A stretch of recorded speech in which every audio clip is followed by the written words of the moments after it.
విశాఖ, విజయనగరం జిల్లాలు ఇసుక కోసం శ్రీకాకుళం జిల్లాపైనే అధిక శాతం ఆధారపడి ఉన్నందున జిల్లా నుంచి ఇసుక లభ్యతను మరింత పెంచాలని జిల్లా కలెక్టర్ స్వప్నిల్ దినకర్ పున్కర్ అధికారులను ఆదేశించారు.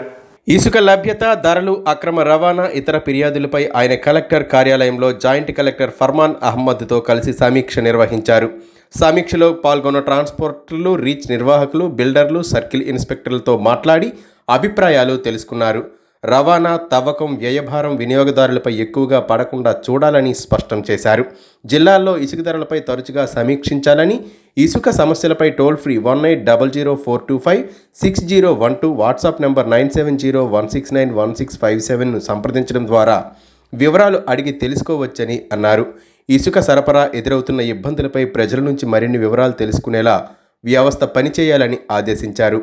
అక్రమ రవాణా చేస్తున్న 11 లారీలను ఇటీవల సీజ్ చేశామన్నారు.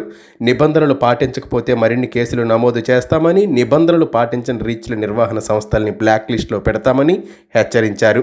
ఇసుక రవాణాకు బిల్లులు జారీ చేసే విధానం, నకిలీ బిల్లులను గుర్తించే విధంగా తీసుకునే చర్యలపై అవగాహన కల్పించారు.